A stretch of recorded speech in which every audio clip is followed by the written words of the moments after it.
kalian? Kira-kira hak dan kewajiban apa yang sudah kalian laksanakan sejak bangun tadi pagi sampai sekarang udah berada di sekolah? Siapa yang menanggapi? Saya, Bu. Ya, Pak Mira. Jadi hak saya tadi adalah mendapatkan waktu istirahat yang cukup. Ya. Dan juga kewajibannya itu bangun dengan tepat waktu dan tidak bermalas-malasan. Ada lagi? Tidak ada ya? Nah, jadi apa yang dikatakan oleh Pak Mira tadi ada kaitannya dengan materi kita pada hari ini, yaitu pelaksanaan hak dan kewajiban warga negara secara seimbang. Nah, di mana kita sebagai warga negara itu harus melaksanakan hak dan kewajiban kita secara seimbang. Agar kenapa? Agar kita jauh nih dari ketidakadilan, misalnya ada juga konflik sosial dan juga penyalahgunaan hukum. Nah, jadi pada materi kali ini kita mempunyai beberapa tujuan pembelajaran yang harus dicapai. Yang pertama itu, kalian diharapkan mampu nih menerapkan hak dan kewajiban secara seimbang dalam kehidupan sehari-hari. Kemudian kalian mampu menunjukkan sikap tanggung jawab dan saling menghargai hak orang lain. Dan yang terakhir itu, kalian mampu menyajikan contoh solusi nih penerapan hak dan kewajiban dalam lingkungan sehari-hari. Oke, itu saja tujuan kita. Nah, jadi langsung saja Ibu akan menayangkan sebuah video pembahasan yang mengenai materi kita. Kalian simak karena nanti ada diskusi kelompok ya. Ya, Bu.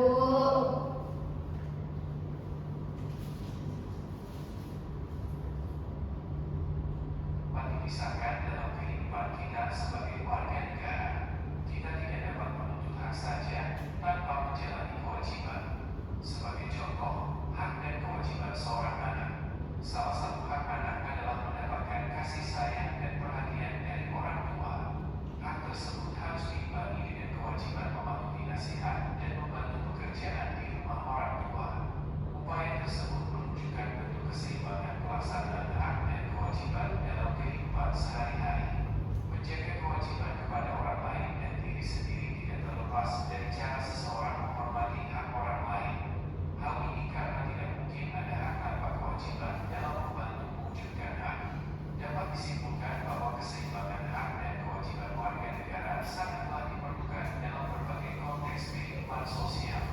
Dalam mewujudkan tegaknya hak dan kewajiban dalam kehidupan sehari-hari, setiap orang perlu mematuhi seluruh norma yang berlaku, baik norma agama, norma kesusilaan, norma kesopanan, maupun norma hukum.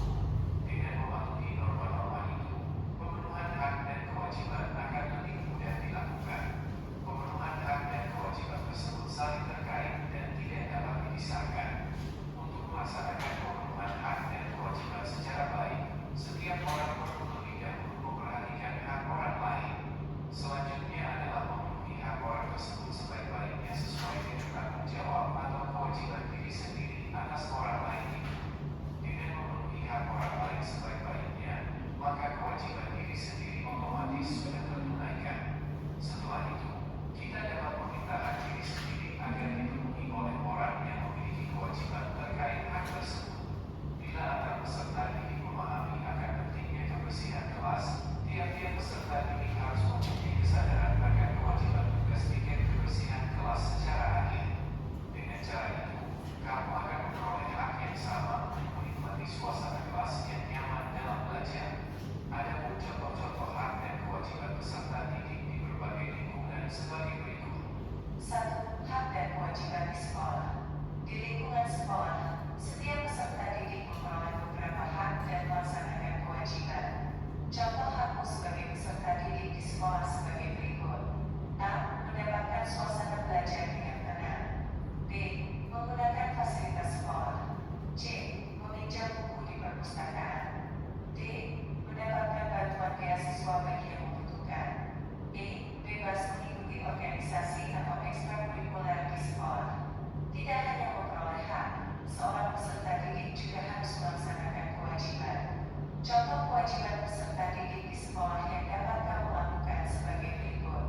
A. Menghormati guru, tenaga kependidikan, dan semua warga sekolah. B. Merawat dan menjaga fasilitas sekolah dengan baik serta tidak merusaknya. C. Melaksanakan tata tertib sekolah. D. Tidak berperilaku semena-mena terhadap warga sekolah. Nah, jadi tadi kita membahas materi mengenai hak dan kewajiban di lingkungan sekolah. Nah, tadi kalian sudah tahu kan haknya kayak mendapatkan fasilitas dan kemudian kewajiban menghormati guru. Nah, sekarang kita akan masuk ke ranah selanjutnya. Fasilitas kelas merupakan salah satu wujud pelaksanaan kewajiban peserta didik. Dengan melaksanakan kewajiban tersebut, peserta didik akan memperoleh hak belajar di kelas dengan nyaman. 2. Hak dan kewajiban dalam keluarga. Penerapan hak dan kewajiban anak dapat dimulai dari lingkup terkecil, yaitu keluarga. Apabila anak dikenalkan hak dan kewajiban secara seimbang sejak kecil, anak Nah, jadi semuanya penerapan hak dan kewajiban itu bisa dimulai dari lingkungan terkecil dulu. Contohnya itu seperti lingkungan keluarga. Nah, di mana kalau kita mengenalkan anak itu hak dan kewajiban secara seimbang sejak kecil, anak itu akan terdidik dan menjadi seseorang yang berbudi baik dan disiplin di kemudian hari. contoh hak dalam keluarga yang dapat Nah, disimak ya, anak-anak semua. orang anak ketika di rumah sebagai berikut. A. Mendapatkan kasih sayang penuh dari orang tua ataupun anggota keluarga yang lain. B. Memperoleh pendidikan dan bimbingan saat belajar. C. Mendapatkan perlindungan dan keamanan dari orang tua. D. Mendapatkan kesejahteraan dan pemenuhan kebutuhan hidup. E. Mendapat jaminan kesehatan dari orang tua. Selain memperoleh hak, seorang anak juga harus memenuhi kewajibannya kepada orang tua ataupun anggota keluarga lain. Adapun contoh kewajiban dalam keluarga yang harus dilakukan seorang anak sebagai berikut. A. Menghormati semua anggota keluarga, terutama kedua orang tua. B. Membantu meringankan pekerjaan orang tua. C. Mematuhi peraturan yang telah disepakati bersama. D. Menjaga nama baik keluarga dengan berperilaku baik dan santun. E. Selalu berkata jujur kepada orang tua. Nah, jadi sekarang kita masuk ke tahap di mana hak dan kewajiban itu yang dilakukan di lingkungan keluarga. Nah, jadi tadi ada hak seperti kalian mendapatkan fasilitas pendidikan atau mendapatkan pendidikan.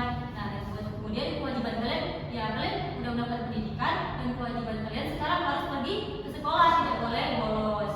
Nah, sekarang kita akan masuk ke ranah berikutnya yaitu lingkungan masyarakat.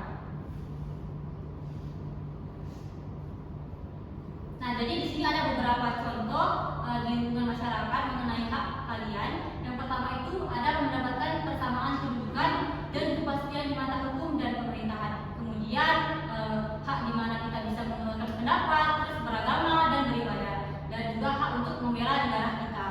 Nah, sementara adalah juga kewajiban yang harus kita penuhi. Akarnya dirangkum dari buku implementasi hak asasi manusia sebagai berikut. A. Mendapatkan persamaan kedudukan dan kepastian di mata apa? C. Beragama dan beribadah. D. Ini yang tadi dijelaskan tadi ya. Adapun contoh kewajiban di lingkungan masyarakat sebagai berikut. A. Nah, jadi di sini ada beberapa kewajiban yang harus kalian laksanakan di lingkungan masyarakat. Yang pertama itu ada menjunjung tinggi hukum yang berlaku di Indonesia, terutama peraturan serta nilai dan norma di lingkungan masyarakat. Misalnya nih kalian hari Ahad nih mau pergi ke pasar sama ibu. Nah, kalian tuh punya kewajiban untuk memakai helm di perjalanan nanti, jangan tidak memakai helm. Kemudian yang kedua itu ada menjaga kelestarian dan keamanan lingkungan sekitar. Dan yang terakhir itu ada menjaga kebersihan lingkungan sekitar. Kalian jangan membuang sampah sembarangan karena itu akan mengganggu hak orang lain untuk mendapatkan kenyamanan. Nah, jadi kalian tadi sudah melihat ya bahwasanya di materi tadi sudah menjelaskan mengenai hak dan kewajiban baik itu di lingkungan sekolah, keluarga maupun masyarakat. Nah, di mana kita itu harus melaksanakan hak dan kewajiban kita secara seimbang agar kehidupan dalam bermasyarakat itu adil, tertib dan nyaman. Nah, sekarang ibu mau membagikan tugas kelompok nih berupa studi kasus yang harus kalian pelajari bersama-sama. Nah, di mana sebelum mengerjakannya kalian harus membaca petunjuk terlebih dahulu ya. Ya, Bu. Jadi ibu akan bagian kelompok. Ada dua kelompok. Yang kelompok pertama itu ada Tiara, Diva, Mafira, dan Karina. Enggak genap ya. Oke. Kelompok kedua ada Nadiatun, Uswa, dan Mafira. Oke. Nih, silakan duduk secara berkelompok, dikerjakan bersama-sama, tidak boleh per individu.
Sudah selesai semuanya? Sudah, Oke, sekarang kelompok pertama maju ke depan untuk mempresentasikan hasil diskusinya.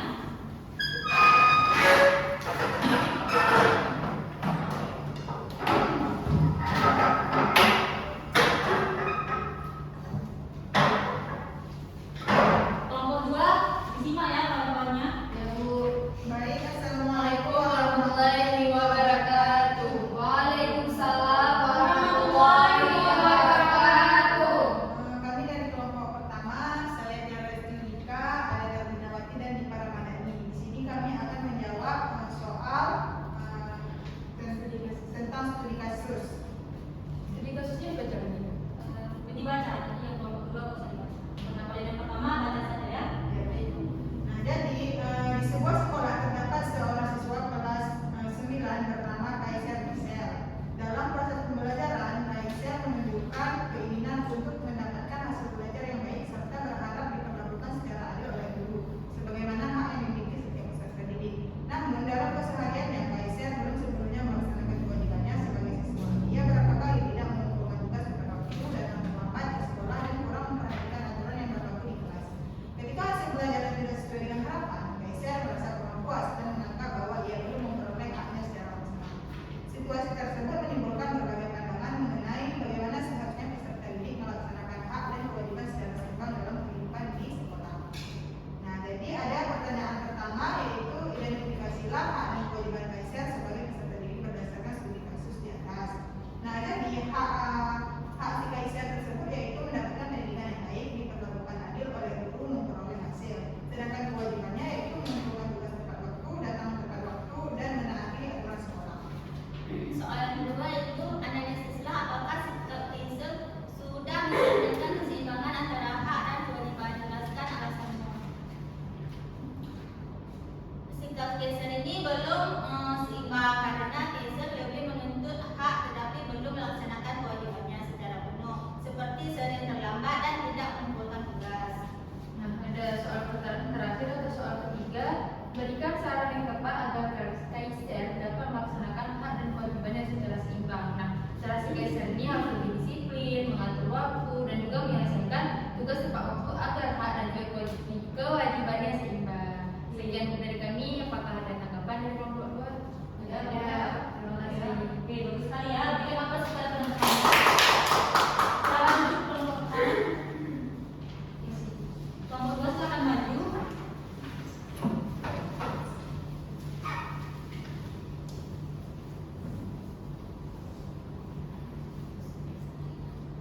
Baik, Assalamualaikum warahmatullahi wabarakatuh. Waalaikumsalam warahmatullahi wabarakatuh. Kami dari kelompok 2 ingin mempresentasikan hasil diskusi kami. Kami beranggotakan 3 orang. Saya sendiri dan Yatun, ada rekan saya Uswatul Husna dan Mafira. Jadi untuk studi kasus tadi kan sudah dibacakan oleh kelompok 1. Jadi langsung saja untuk pertanyaan yang pertama, identifikasi hak dan kewajiban Kaiser sebagai peserta didik berdasarkan studi kasus di atas. Jadi jawabannya haknya itu mendapatkan perlakuan yang adil dan hasil belajar yang optimal, sedangkan kewajibannya mengumpulkan tugas tepat waktu dan menaati tata tertib di sekolah. Selanjutnya akan dibacakan oleh saya. Di sini saya akan menjawab pertanyaan yang kedua. Analisislah apakah sikap Kaiser sudah mencerminkan keseimbangan antara hak dan kewajiban. Jelaskan alasannya. Jadi jawabannya itu belum seimbang karena ia ingin hasil yang baik dan keadilan, tetapi tidak disiplin dalam kewajibannya sebagai siswa. Jadi untuk pertanyaan ketiga itu, berikan saran yang tepat agar Kaiser tersebut dapat melaksanakan hak dan kewajiban secara seimbang. Nah, jadi Kaiser itu ya perlu untuk memperbaiki sikap dengan menaati aturan sekolah dan bertanggung jawab terhadap tugas-tugasnya.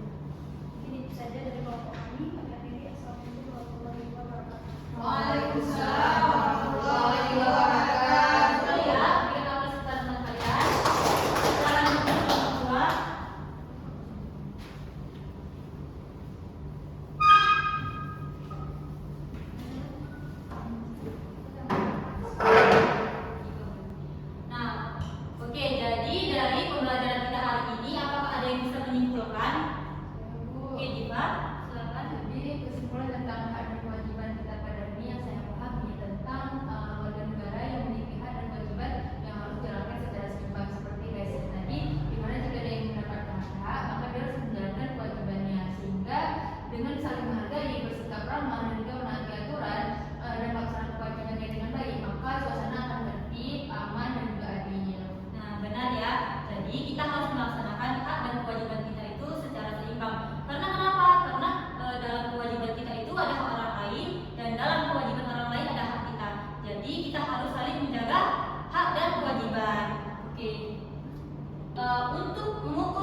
Diva, boleh menyontek ya. Bertanya.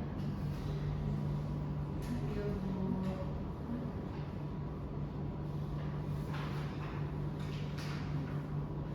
Bu, di soal nomor 2 ini ada 2 pilihan jawaban yang benar.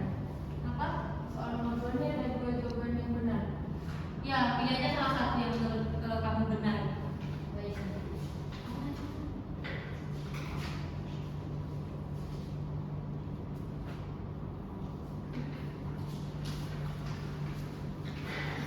Sudah selesai semuanya? Ya, Lagi? Ibu. Lagi? Sip.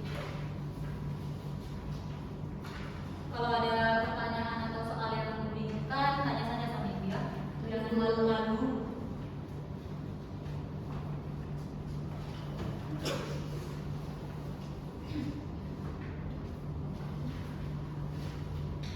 Sudah selesai? Ya, Bu. Nah, kumpulin satu orang ya. Satu orang saja.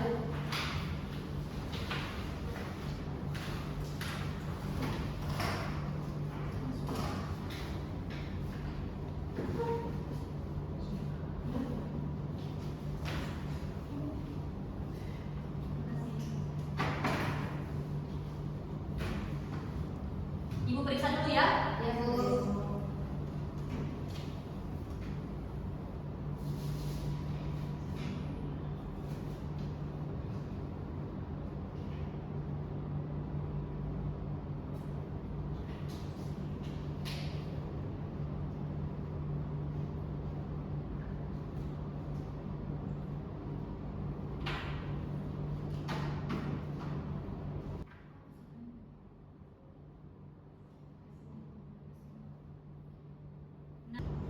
Oke, baik. Ibu sudah memeriksa jawaban kalian dan rata-rata jawabannya benar semua ya.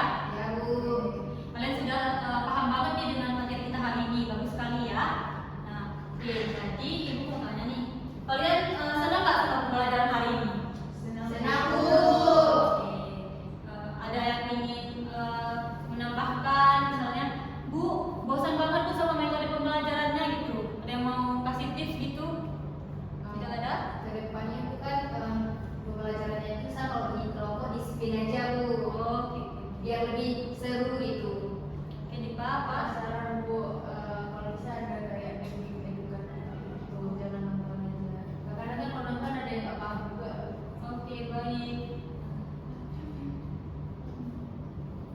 Nah, tadi kalian sudah mempelajari mengenai pelaksanaan hak dan kewajiban warga negara secara seimbang.